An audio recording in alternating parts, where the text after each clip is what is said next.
यंत्राच्या मदतीने शेती करणारा एक शेतकरी लखपती झालाय। ही किमया त्यानं शेतीला सेवा पुरवण्यासाठी घेतलेल्या यंत्रातून साधली आहे।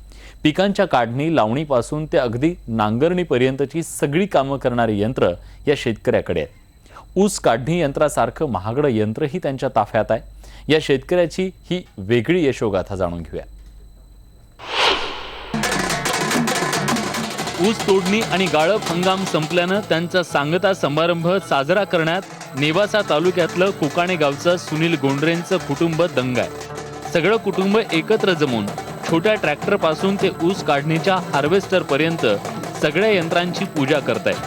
त्याचं निमित्त आहे नुकताच संपलेला ऊस गाळप हंगाम। यंदाचं वर्ष सर्वाधिक ऊस तोडणी हंगामाचं वर्ष ठरलंय। या हंगामात गोरडे कुटुंबाच्या केन हार्वेस्टरनं ऊस तोडणीतून 65 लाख रुपये मिळवलेत। हे सगळं आमच्या आजोबांनी उभा केलं। आमच्या आजोबा अगोदर बैलगाडी हाकायची एका व्यापाऱ्याकडे 3 रुपये आठवड्याने, त्याच्यातून त्याने थोडे थोडे पैसे साचवत आमची 22 एकर जमीन त्यांनी उभा केली आजोबांनी। नंतर तिथं विहीर बोर थोडं लेवल करता त्याच्यातून थोड्यातून त्यांनी 4 मुलीचे लग्न केले, 1 मुलाचं लग्न केलं आजोबांनी।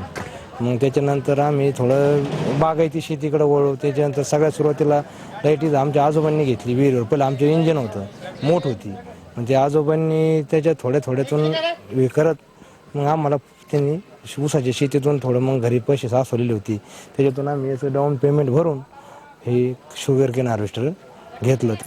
गोरडे कुटुंबाकडे आज 4 ट्रॅक्टर, 1 केन हार्वेस्टर आहे। या यंत्राच्या मदतीने ते पंचक्रोशीतल्या शेकडो शेतकऱ्यांना शेतातल्या मशागतीच्या कामांपासून ते पीक काढणीपर्यंतच्या सगळ्या कामांसाठी मदत करतात। कष्ट केल्यानंतर फळ मिळू शकते आणि शेतीला काही बाजारभाव नाही कोणत्या मालाला, आणि मग त्या शेतीसाठी हा जर जोडधंदा तुम्ही अवलंबला तर याच्यातून मग तुमचं दोन्ही बी साध्य होतं। नवीन पिढीला पण त्याच्यातून काहीतरी रोजगार मिळू शकतो। आता आम्ही दोघं आपल्याकडे चालू केलं, पण आमच्याकडे किती 20 ते 30 मुलं काम करायला लागले ना, म्हणजे त्यांना कमीत कमी 10-15 हजार तर रोज महिना मिळायला लागला। मग आमच्यातून त्यांचे पण चालू झालं, आमची रोजीरोटी चालू झाली, त्यांची पण चालू झाली। गोरडे यांनी केन हार्वेस्टर या यंत्राच्या मदतीनं यंदा तब्बल 18,000 ऊसाची तोडणी पूर्ण केली आहे। त्यामुळे कामं देखील वेगानं उरकली आहेत, शिवाय शेतकऱ्यांचा वेळही वाचलाय।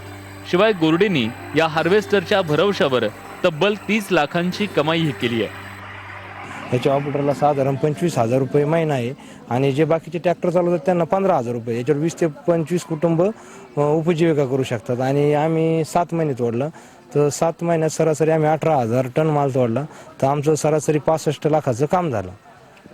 65 लाख रुपये मिळाले। मग निव्वळ नफा साधारण निम्मा नफा भेटला, आणि अर्धा खर्च गेला, आणि 30-32-35 लाख रुपये आम्हाला नफा राहिला, 35 लाख रुपये। इतर तरुणांना सुद्धा तू काय सांगशील की किंवा इतर तरुणांनी नोकरी करण्यापेक्षा शेतीला एक उद्योगधंदा केला व्यवस्थित तर तो काय वाया जाणार नाही। आज सरासरी आम्हाला सगळं जाऊन आम्हाला 1-1.5 लाख रुपये महिना मंथली पडला। सागर गोरडेंच्या कुटुंबानं 3 पिढ्यांपूर्वी बैलांच्या मदतीनं शेतीला मशागतीची सेवा पुरवायचा व्यवसाय सुरू केला। तो आज लाखो रुपयांच्या यंत्राच्या मालकीपर्यंत येऊन पोहोचलाय। गोरडेंचं हे एकत्र कुटुंब आज तब्बल 20 ते 25 जणांना रोजगार देत आहे। तर शेतकऱ्यांना पण हे काय, जर कष्ट केले तर शेतीने कष्ट केल्यानंतर तो माणूस सफल होतो। आणि शेतीला जोडधंदा जर निवडला, ट्रॅक्टर म्हणा किंवा क्रेन हार्वेस्टर किंवा दुसरं तुमचं सपाटीकरण करण्याचं ट्रॅक्टर, कोणताही साधन तुम्ही घेतलं तर शेतीला तो जोडधंदा होतो चालू। गोरडे कुटुंबाकडे आज 1.25 कोटी रुपये किमतीचं हार्वेस्टर आहे, तर किमान 1 कोटी रुपयांची इतर यंत्र आहेत। शेती सुलभ आणि सहज होण्यासाठी गोरडेंप्रमाणे यांत्रिकीकरणाचा अवलंब वाढवणं कसं फायद्याचं ठरतंय हेच या उदाहरणावरून स्पष्ट दिसतंय। हरीश दिमोटे, न्यूज 18 लोकमत, कुकाणे, अहमदनगर।